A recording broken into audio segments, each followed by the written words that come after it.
Finally, after months, weeks, and days of anticipation and waiting, the Brick Memorial High School Spanish class, led by Senora Fedrowski, was about to embark on a trip of a lifetime. Our tour group would spend the next 12 days in Europe, visiting the countries of Greece, Italy, and Spain. Our group gathered at the baseball field parking lot across from the high school to catch a bus to Newark Airport, where we would check in our luggage and prepare to board our flight to Greece. On our way over to Europe, we had a quick stopover at an airport in Germany, where most of us took the advantage of trying a German pretzel, even if it was just from an airport. We arrived in Athens later that afternoon, where we met our tour guide Vasilis, aka Versace, who would be with us for the duration of our tour. Once we got our belongings and left the airport, we arrived at the Golden City Hotel in Athens after an hour-long bus ride, where Vasilis told us a brief history of the city of Athens. Once we were settled in at the hotel, we took a brief walk around the city center of Athens and got to take in the beautiful architecture of the National Library of Athens and the University of Athens. Afterwards, we went back to our hotel to enjoy dinner.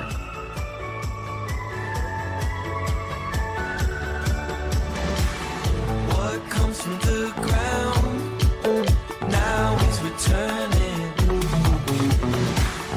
It's all the same sound, and my ears are burning. First stop the next morning was the stadium where the first modern Olympics took place. From there, we went to Acropolis Hill to visit the famous Parthenon, which was constructed in 447 BC, when the Athenian Empire was at the peak of its power. Later that day, we toured the Acropolis Museum, which holds the artifacts found at the site of the Acropolis. Everything you want me to be, finally, I can see the light through the leaves, but it's all gone.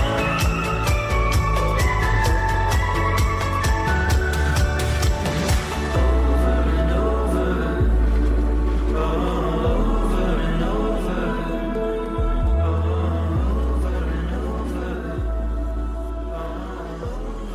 and Each day, the group gets a little free time to explore the nearby area and have lunch at a local place of their choosing. Many of us found a place that serves gyros and baklava, a classic Greek dish and dessert. everything you want me to be, finally, I can see the light through the leaves, but it's all gone.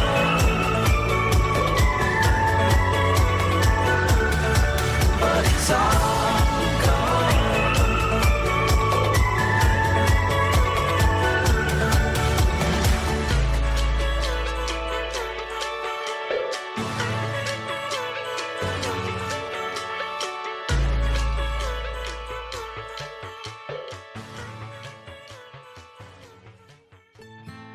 In the evening, we went out for a traditional Greek evening. We got to witness Greek dancing and singing. At the end of the night, we even got to watch as the dancers smashed plates, which is a time-honored tradition you might observe at Greek restaurants or wedding receptions.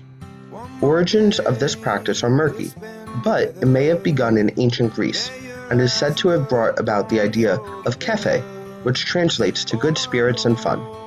It is also done to show appreciation for the band playing the evening of the celebration.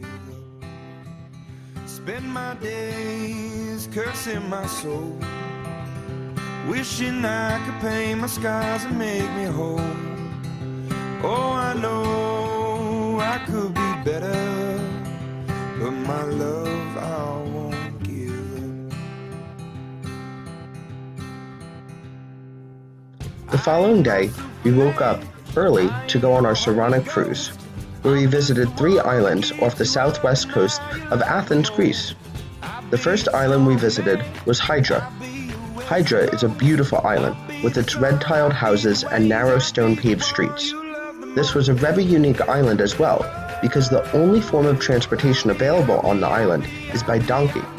Of course, some of us had to take advantage of this opportunity and get a donkey ride around the town. Hydra is a small island with a population of only 2,500 people.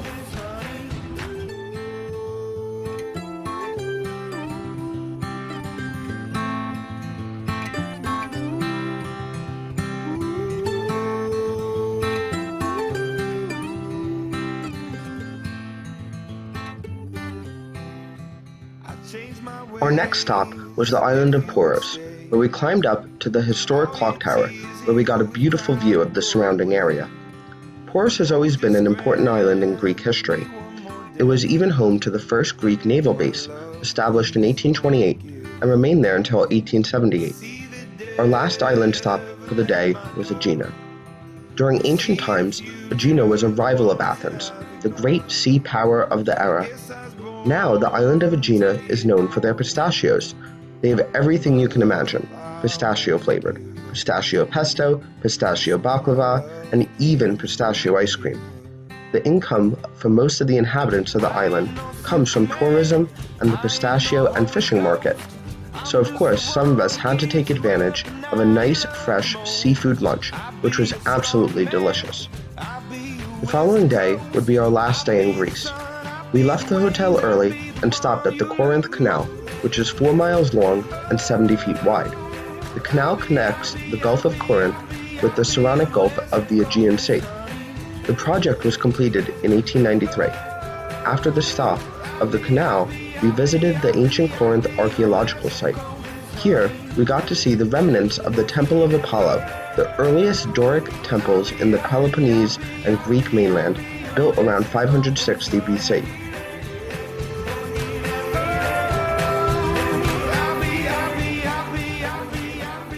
After our tour of the ruins, we had an exquisite Greek lunch, which was served with fresh squeezed orange juice. In the morning when my heart is cold, you're the heat for my weary soul. You're the good in all I know. We then got on our bus to head over to Patras Port to board our overnight ferry to Italy. I'm not the man that I used to be. You're the song rising from my heart. Everything comes alive. Everything comes alive. Hello, Italy.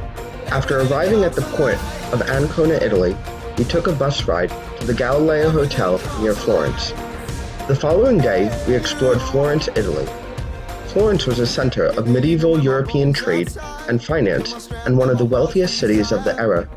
It is considered by many academics the birthplace of the Renaissance and has been called the Athens of the Middle Ages. We first visited the famous Ponte Vecchio, a stone-arched bridge spanning the Arno River. The bridge has shops built along it. Butchers initially occupied the shops. However, the present tenants are now jewelers, art dealers, and souvenir sellers. One thing that is around almost every corner in Italy are their churches. We got to visit the Basilica di Santa Croce, which is the principal Franciscan church in Florence, Italy. It is also the burial place of some of the most illustrious Italians, such as Michelangelo, Galileo, and Machiavelli. No trip to Florence would be complete without seeing the Cathedral di Santa Maria, or more commonly known as the Duomo. The Basilica is one of Italy's largest churches, and until the development of new structural materials in the modern era, the dome was the largest in the world, and it still remains the largest brick dome ever constructed. Florence is known for their leather production and sale. Our group got to see a leather demonstration from Leonardo's Leather Works and had the chance to buy some genuine leather products for ourselves. In heavenly places, I'll be with you in heavenly places. During our lunch break, many of us stopped at a local restaurant to enjoy some classic Italian pizza. We also had some extra time to explore Florence. Some of us went to the Bargello Museum, where many art pieces from the Renaissance period are held, as well as Donatello's David.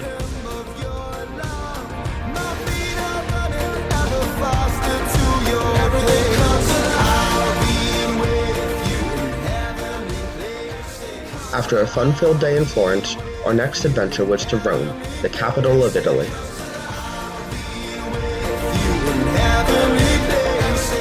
We had a short stop in Rome, where we went on a walking tour with a guide to see some of the most iconic destinations in Rome, Italy. We visited the Piazza Navona and the Piazza della Rotonda, which is home to the Pantheon, which is a former Roman temple.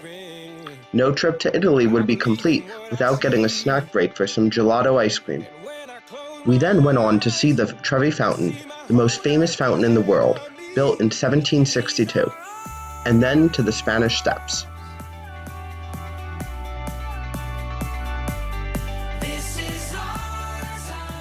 We even got a glimpse of the Colosseum on our drive to the port.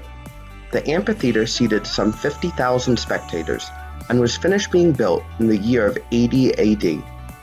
Once we arrived at the port, we had dinner and then boarded another overnight ferry to our next destination, Spain.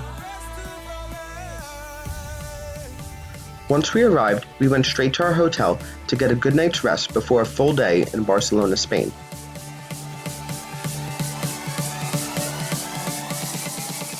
Our first site was Park Güell, designed by Antoni Gaudí, a renowned architect and the face of Catalan modernism.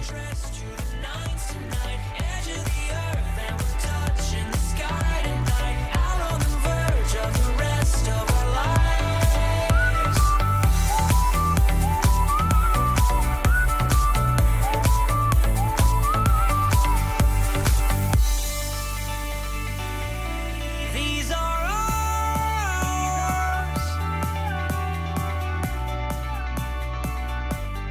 This is our time. We then went to see La Sagrada Familia. The temple was designed by Antoni Gaudí.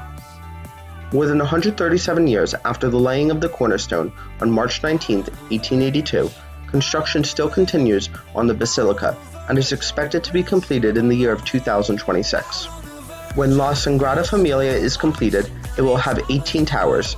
12 of the towers will represent the apostles, 4 of them will represent the evangelists, 1 will represent Virgin Mary, and the last one, the highest one, in the middle, will represent Jesus Christ.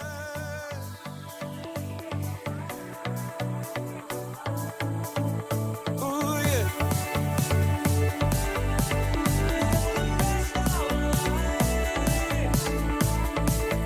From now on, there's no looking back. Full steam ahead on this one-way track. From this day forward, I will make a promise to be true to myself. After exploring the city of Barcelona, we got to go to a paella and sangria making class for lunch. We all got to participate in making sangria and paella and learned about the origins of the traditional Spanish dish. One of the main ingredients in paella is the spice saffron, which is an extremely labor-intensive crop. More than 80,000 crocus flowers must be grown, cared for, hand-harvested, and processed to make just 1 pound of saffron. This makes saffron more expensive than gold by weight. After our delicious traditional Spanish lunch, we toured the city by bicycle. We visited parks, fountains, stopped for a gelato, and stopped at the beaches of the Mediterranean Sea.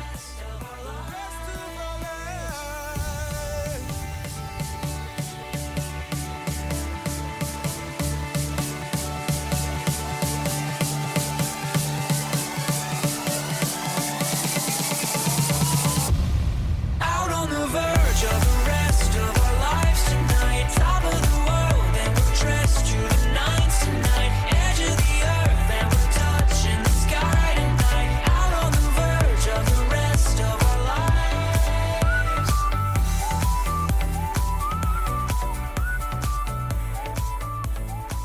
After dinner that evening, we saw a traditional flamenco dance. Flamenco dance is an art form based on the traditional folkloric music traditions in southern Spain. In a wider sense, the term refers to a variety of Spanish musical styles developed as early as the 19th century. The oldest record of flamenco dates to 1774. The next day was time for us to say goodbye. We took a plane back to Newark Airport where we got on our bus to bring us back home. This surely was a trip and adventure of a lifetime.